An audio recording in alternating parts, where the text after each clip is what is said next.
Hi friends, नमस्कार। मैं दीपक चौधरी आपके सामने एक बहुत ही खूबसूरत कहानी के साथ। दोस्तों, एक समय की बात है। एक राम सिंह नाम का लड़का था। वो लड़का गांव में रहा करता था। अब होता क्या है, उसको कुछ काम धाम था नहीं। तो गांव में क्या करता था, वो उल्टे काम ज़्यादा किया करता था। जैसे किसी के यहाँ कुछ चोरी कर ली, या किसी के यहाँ गया, जा कर के कोई नुकसान कर दिया। तो इस तरह के उल्टे काम किया करता था। या फिर कभी कभी वो जुआ भी खेला करता था। अब घर में जो भी जब भी उसको पैसे हाथ लगते, वो पैसे लेकर के बाहर चला जाता था और अपना जुआ जुआ वगैरह में उनको इन्वेस्ट करता था, यानी जुआ खेलता था उनसे। अब एक दिन होता क्या है कि वो जो उसके पिताजी थे, वो डाकघर में काम करते थे। तो वो घर आते हैं, आने के बाद कपड़े चेंज करते हैं। अब ये देख रहा होता है राम सिंह। तो जैसे ही वो कपड़े चेंज करके बाहर को चले जाते हैं घूमने के लिए, तो राम सिंह आकर के उनकी जेब टटोलता है। तो जेब में एक लिफाफा होता है। वो क्या करता था, हमेशा राम सिंह क्या किया करता था कि लिफाफे से टिकट छुटा करके उनको आधे रेट में बेचा करता था। तो उससे भी उसके पास पैसे आ जाते थे। अब ये राम सिंह उसमें से टिकट छुटाता है। टिकट छुटाते समय वो लिफाफा फट जाता है। जब लिफाफा फट जाता है तो उसमें से उसको पैसे नज़र आते हैं। उस लिफाफे के अंदर पैसे भी होते हैं। वो किसी का मनी ऑर्डर होता है, मनी ऑर्डर वाला लिफाफा होता है। तो उसमें से अब राम सिंह सोचता है, अगर मैं 10 रुपये निकाल लूँगा तो जुआ खेलने में आसानी होगी। फिर सोचता है, नहीं 10 नहीं, मैं इसमें से पूरे ही पैसे निकाल लेता हूँ। पूरे पैसे निकाल करके कहीं चाय की दुकान खोलूँगा तो अच्छे से मेरा जीवन कटेगा और मेरे खर्चे के लिए भी पैसे निकल जाएंगे। तो उसमें से सारे पैसे निकाल लेता है। सारे पैसे निकाल के फिर उसके दिमाग में एक विचार आता है कि ये तो 400 रुपये हैं।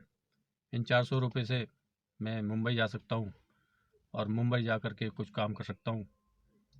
वो सीधा वहाँ से मुंबई के लिए निकल जाता है और मुंबई में एक परेड समारोह हो रहा होता है किसी रेजिमेंट का।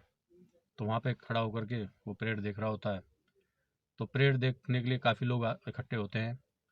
बहुत लोग परेड देख करके अपने अपने घर चले जाते हैं। लास्ट में राम सिंह अकेला वहाँ खड़ा रह जाता है।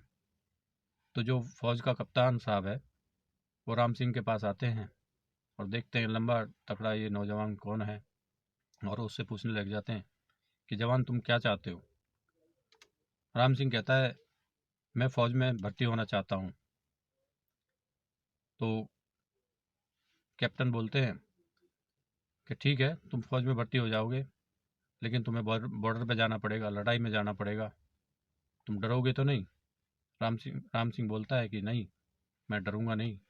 मैं मरने से बिल्कुल नहीं डरता हूँ। मैं देश सेवा के लिए फ़ौज में जाना चाहता हूँ। तो उसकी बात सुन कर के कप्तान साहब बहुत खुश होते हैं और उसको अपनी पलटन में भर्ती कर लेते हैं। और भर्ती करके उसको ले जाने लगते हैं। उधर उसके घर में क्या होता है कि जो उसके पिताजी होते हैं भगत सिंह, उनको उनके ऊपर मुकदमा लग जाता है। वो मनी मनी ऑर्डर के गबन के चक्कर में, पैसों के गबन के चक्कर में, और उनको 4 साल की सज़ा हो जाती है। तो घर वाले काफ़ी परेशान होते हैं। अब राम सिंह कप्तान के साथ पानी के जहाज़ में बैठ जाते हैं। और जैसे जैसे जहाज़ आगे बढ़ने लग जाता है तो राम सिंह को अपने घर की याद आने लग जाती है। तो वो अपनी माँ को खूब याद करता है, अपनी बहनों को याद करता है, अपने पिताजी को याद करता है कि उन सबको धोखा दे करके मैं जा रहा हूँ। लेकिन होता क्या है, वो वहाँ अपनी ट्रेनिंग में पहुँच जाता है रेजिमेंट के अंदर। वहाँ ट्रेनिंग स्टार्ट होती है। तो राम सिंह को घर वालों की बहुत याद आती है। तो वो घर वालों के लिए, अपनी माँ के लिए एक चिट्ठी लिखता है। उस चिट्ठी में अपना सारी गलतियाँ जो उसने की होती हैं सारी गलतियों के बारे में वो अपना माफ़ी मांगता है और वो चिट्ठी पोस्ट कर देता है। चिट्ठी पोस्ट होने के बाद वो अपनी माँ की चिट्ठी की इंतज़ार करने लग जाता है, लेकिन 1 महीना बीत जाता है, घर से कोई खबर नहीं आती। तो वहाँ रेजिमेंट के अंदर सारे सैनिक इकट्ठे होकर के एक जगह मंदिर बना होता है, तो उस मंदिर में जाते हैं, वो पूजा पाठ करते हैं। तो राम सिंह भी वहाँ जा कर के बैठ जाता है, सब पूजा करके चले जाते हैं, राम सिंह अकेला बैठा रहता है। लेकिन जब वो अकेला बैठा रहता है, वो भगवान से अपनी गलतियों का एहसास करता है। तो थोड़ी देर बाद पीछे से किसी ने आवाज़ दी, राम सिंह तेरा लेटर आया है। तो राम सिंह पीछे मुड़ के देखता है कि एक सिपाही उसकी तरफ एक लेटर लेकर के आ रहा है। तो राम सिंह बड़ा खुश होता है, उस लेटर को खोलता है, खोल के पढ़ता है।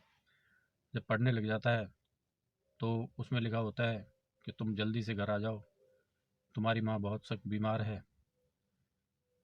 तो वो लेटर को लेकर के कप्तान के पास जाता है और जा कर के कहता है मुझे छुट्टी दे दो, मेरी माँ बीमार है। लेकिन कप्तान कहता है नहीं, बॉर्डर पर लड़ाई छिड़ गई है, आपको लड़ाई में जलना पड़ेगा, अभी तो छुट्टी हम दे नहीं सकते। तो राम सिंह कहता है ठीक है, पहले देश सेवा है, बाद में कुछ और है, मैं देश की सेवा के लिए लड़ाई में जाने के लिए तैयार हूँ। तो राम सिंह लड़ाई में चला जाता है और बहुत ही पराक्रम दिखाता है, बहुत ही बहादुरी के साथ लड़ाई लड़ता है। इस बात से सारे अफसर राम सिंह से प्रसन्न होते हैं, खुश होकर के उसको प्रमोशन दे देते हैं, उसका रैंक का प्रमोशन होता चला जाता है। ऐसे करते करते 4 साल बीत जाते हैं। जब 4 साल बीत जाते हैं, घर से कोई खबर नहीं आती, तो उधर राम सिंह के पिताजी भगत सिंह, उनको 4 साल की सज़ा हो रही होती है, तो उनकी सज़ा भी पूरी हो जाती है। तो उनके पास जेलर जाता है, भगत सिंह के पास जेलर जाता है। जेलर जा कर के कहता है कि आप अगर यहाँ से बाहर जाओगे तो कहाँ जाओगे। तो भगत सिंह कहते हैं कि अब मैं घर पे भी जाके क्या करूँगा, घर पे तो कोई है ही नहीं। उनकी पत्नी भी ख़त्म हो जाती है। अब होता क्या है, जो भगत सिंह है उनका रिहाई का टाइम आ जाता है। जब रिहाई का टाइम आ जाता है तो वो दरवाजे से, जैसे जेल के दरवाजे से बाहर निकलते हैं, तो देखते हैं कि सबको लेने के लिए कोई ना कोई आया है, लेकिन मुझे लेने कोई नहीं आया है। तो थोड़ी देर बाद एक घोड़े पर बैठा हुआ एक सैनिक नज़र आता है उनको। वो सैनिक आगे आगे चल रहा होता है और पीछे एक जीप आ रही होती है।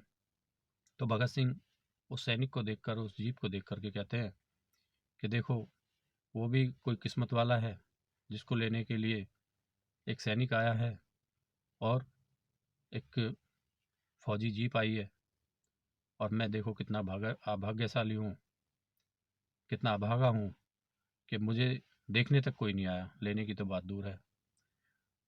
अब क्या होता है कि वो सैनिक धीरे धीरे भगत सिंह की तरफ बढ़ता है। जब भगत सिंह की तरफ बढ़ता है तो वहाँ जा कर के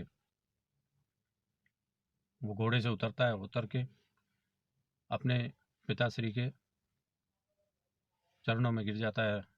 वो राम सिंह होता है और राम सिंह कहता है कि ठीक है, चलो पिताजी, मैं तुम्हें लेने आया हूँ, तुम इस फौजी कार में बैठो, फौजी जिप्सी में बैठो और घर को चलो। तो दोस्तों, ये थी एक आम आदमी से सैनिक बनने की कहानी।